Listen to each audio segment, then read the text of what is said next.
Assalamualaikum, hello and how are you? Welcome back with another vlog। तो जी जनाब, ये blog था चांद रात का जो मैं थोड़ा सा लेट अपलोड कर रही हूँ मसरूफियत की वजह से।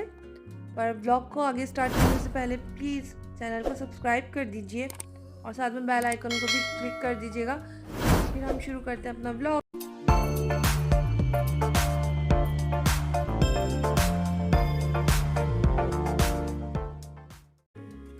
जी जनाब, कर दिए चैनल को सब्सक्राइब। जी हाँ, मेरे चैनल की 1 ईयर कंप्लीट होने वाला है और मेरे अभी तक 1K भी सब्सक्राइबर नहीं हुए, तो प्लीज़ जल्दी से करा दीजिए। और यहाँ पर मैं लेके बैठी थी जो पूरे रमज़ान मैंने कपड़े स्टिच किए हैं वो मैं देख रही थी और किसमें कितना काम रह गया है। अब तकरीबन सब में ही जो है वो हाथ का काम था, किसी में बटन और तुरपाई वगैरह। ये देखिए, इस सूट की ना थोड़ी लेंथ कम थी तो मैंने इसके नीचे ये जिगजैग स्टाइल बना दिया था। और ये सूट बहुत ही सिंपल था और इसका ट्राउज़र भी प्लेन था, तो मैंने क्या करा है, इस पे इसकी मैचिंग की यानी कंट्रास्ट पाइपिंग लगा दी है मैंने। और उसके साथ जो है कमीज़ के ऊपर जो प्रिंट था ये कैरियों वाला, तो वो मैंने एक एक कैरी को कट करके बुकरम पे पेस्ट करके एक बहुत ही खूबसूरत सा पाइंची का डिज़ाइन बना दिया है। बहुत इजी और बहुत ही प्यारा लगा सबको ये। और हम अमूमन जो है ना वो लॉन के ही कपड़े बनाते हैं। अगर हमें पता हो कि नेक्स्ट कोई तकरीब आने वाली है तो फिर हम कुछ फैंसी या हैवी ड्रेसेस ले लेते हैं, वरना हम नॉर्मली लॉन कॉटन ही बनाते हैं ताकि वो आम रूटीन में भी काम आ जाता है। उसके बाद जो है ना, मैंने वो तो सबको तुरपाई वगैरह के लिए दे दिया कि अम्मी और बहनों को कि आप लोग ये कंप्लीट कर दो।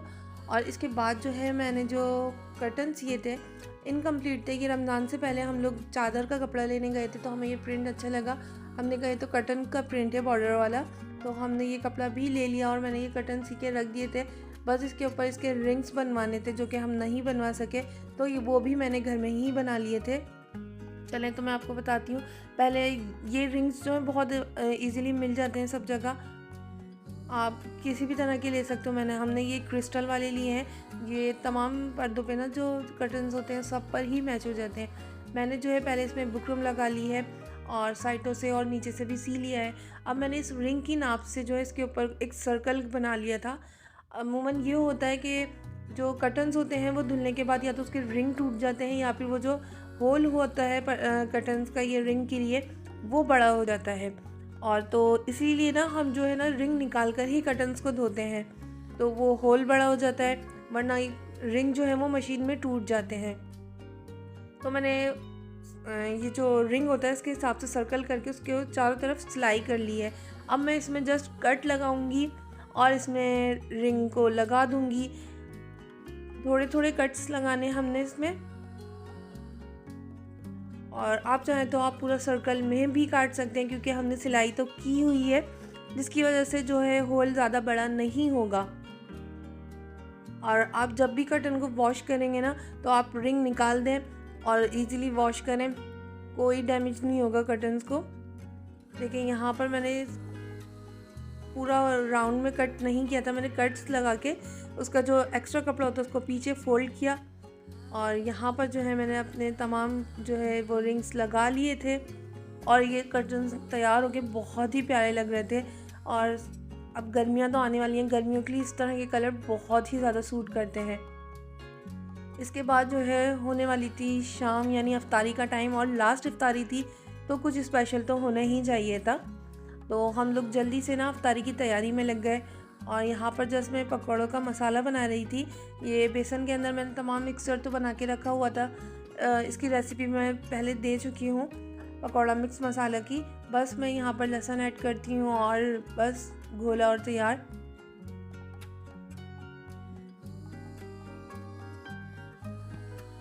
बहुत ही जल्दी जल्दी हम यहाँ पर काम कर रहे थे क्योंकि काम बहुत ज़्यादा थे और चांद रात पे सबके घर पे ही बहुत ज़्यादा काम होते हैं। आप लोग मुझे कमेंट सेक्शन में ज़रूर शेयर कीजिएगा कि आप लोगों की चांद रात किस तरह गुजरी। ये यहाँ पर हम अफ्तारी की तैयारी कर रहे थे और इसके बाद हमें मार्केट भी जाना था क्योंकि बहुत सारे काम जो है अभी भी इनकम्प्लीट रह गए थे। जबकि 29 का रोज़ा चांद हुआ नहीं था, फिर भी बहुत सारे काम रह गए थे। ज़्यादातर यही होता है, जितनी भी कोशिश कर लो पहले से काम कर लो पर काम जो है वो रह ही जाते हैं। और हमारे भी बहुत से काम रह गए थे। सबसे मेन चीज़ हमें तो ग्रॉसरी भी करनी थी और लास्ट इफ्तारी थी तो सबकी फरमाइश थी कि कुछ स्पेशल किया जाए। और स्पेशल सबको ये जो बॉक्स पैटीज़ मैंने बनाए थे ना, ये सबको बहुत ही ज़्यादा पसंद आए थे। तो मैंने सबकी फरमाइश पे झटपट ना जल्दी-जल्दी से तमाम चीज़ें तो घर में थी ही, तो मैंने बॉक्स पैटीज़ तैयार करने शुरू कर दिया था। यहाँ पर अम्मी और मैं बैठकर जो है बॉक्स पैटीज़ की फिलिंग कर रहे थे। मैं अम्मी को जो है वो स्ट्रिप्स जो है समोसा पट्टी जो होती है उसको मैं क्रॉस में लगा के दे रही थी और अम्मी जल्दी-जल्दी फिल कर रही थी। इसके बाद यहाँ पर जो है मैंने फ्राइंग का तमाम सामान तैयार कर रखा था और पकौड़ों के बनाने की मैं तैयारी कर रही थी। और यहाँ पर जो है हमारी इफ्तारी बिल्कुल तैयार थी। सबने कहा कि लास्ट रोज़ा है, तो लास्ट रोज़ा तो सब साथ बैठ के खोलेंगे, तो हमने जल्दी ही इफ्तारी बना ली थी। और जैसा कि मैंने आप लोगों को बताया था कि मैं नमाज़ पढ़ने के बाद इफ्तारी करती हूँ, तो यहाँ पर मैंने और मेरी सिस्टर ने ना अपना अपना प्लेटर बना के रख दिया था और हम लोगों ने नमाज़ पढ़ने के बाद इफ्तारी की। और आप लोगों को ये जो कोन दिख रहा है ना, ये बॉक्स पैटीज़ की फीलिंग बच गई थी, तो मैंने ब्रेड के अंदर इसकी कोन बना दी, जो कि बॉक्स पैटीज़ से भी ज़्यादा पसंद आई सब लोगों को। जस्ट स्लाइस को आपने बेल लेना है और उसके अंदर वही फिलिंग कर दें, आपकी जो दिल चाहे फिलिंग कर दें। इसके बाद जो है हम लोग इफ्तारी करने के बाद फ़ौरन हम लोग चले गए थे मार्केट, क्योंकि बहुत सारी चीज़ें रह गई थी, हमें थोड़े बहुत गिफ्ट्स भी लेने थे और हमारे घर में बहुत सी चीज़ें ऐसी थी जो हम ईद के लिए ज़रूरी थी और हम लोग लेना भूल गए थे, तो हमने वो थोड़ी बहुत ग्रॉसरी भी करनी थी। हम पहले इस मार्केट आए थे हम के कुछ गिफ्ट्स वगैरह ले लें, पर इधर हमें कुछ भी ज़्यादा पसंद नहीं आया और हम लोगों ने यहाँ से सिर्फ 1-2 ही चीज़ें ली थी। तो एक तो चीज़ें महंगी बहुत थी और दूसरा कुछ न्यू स्टाइल का नहीं था, तमाम पुरानी ही चीज़ें, वही डिज़ाइनिंग जो थी वो तमाम वही चीज़ें आई हुई थी। थोड़ी बहुत ज्वेलरी सिर्फ चेंज थी, वरना कपड़े वगैरह तो सेम वही थे जो पुराने और जगह पे देखे हुए थे। हमने जस्ट यहाँ से जो है वो खुस्सा लिया था।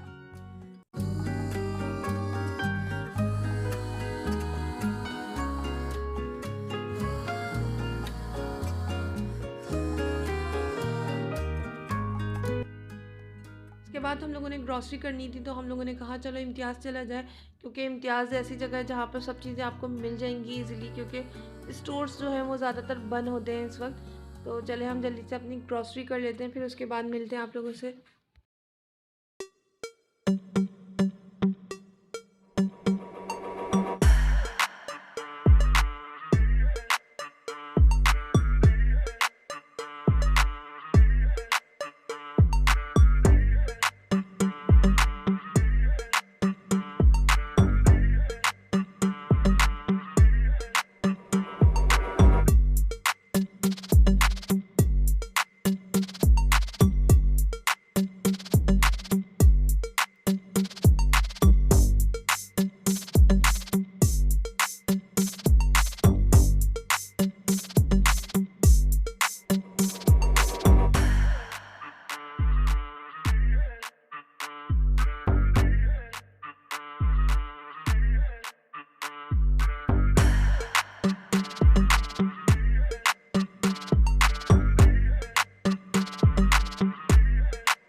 यहाँ पर हमारी ग्रॉसरी जो है वो डन हो गई थी और हमने शुक्र किया, क्योंकि घर पे बहुत ज़्यादा काम बाकी थे।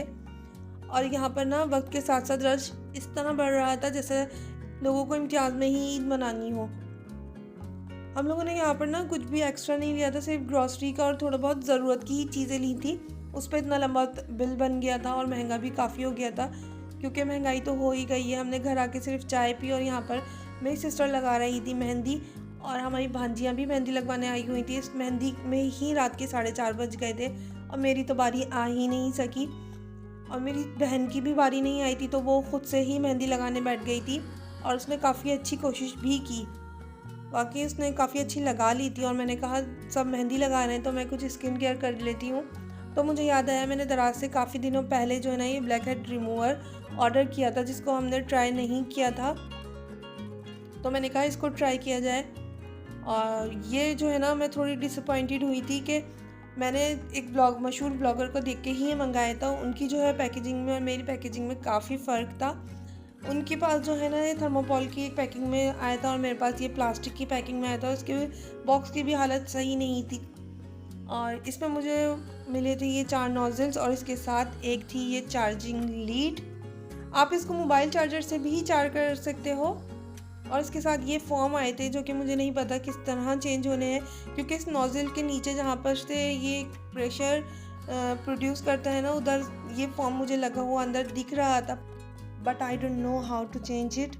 और ये जो है ना आते ही जो है मेरे से ना हाथ से स्लिप हो गई थी और इसकी जो मेन नोज़ल है ना वो थोड़ी सी ब्रेक हो गई थी। बिल्कुल नहीं टूटी थी पर काम कर रही थी। और यहाँ पर जो है ना मेरे पास एक पुराना ट्राइपॉड पड़ा हुआ था जो कि बिल्कुल अब बेकार हो चुका था। इसके क्लिप्स वगैरह टूट गए थे। इस पर मैंने कहा ऐसा नहीं फेंकना चाहिए, इसके ऊपर मैं कुछ क्रिएटिव कर लेती हूँ। तो मैं लेके आई थी मार्केट से इतने सारे फ्लावर्स के मैं कुछ क्रिएटिव करूँगी। और जब भी मैं अरेंज करने बैठती ना कोई दूसरा काम जो है वो निकल आ जाता था। तो ये मैं समेट के रख देती थी और इसी चक्कर में मुझे सुबह हो गई थी। तो मैंने कहा ईद वाले दिन ही बैठ के अब मैं इसको अरेंज करूँगी और ईद वाले दिन आप लोगों को दिखाऊंगी किस तरह मैंने अरेंज किया। और यहाँ व्लॉग को मैं कर रही हूँ एंड, क्योंकि चांद रात भी ख़त्म हो चुकी है और फजर हो चुकी थी। तो यहाँ पर मैं व्लॉग को करूँगी एंड। और आप लोगों ने जो है लाइक शेयर और सब्सक्राइब ज़रूर करना है।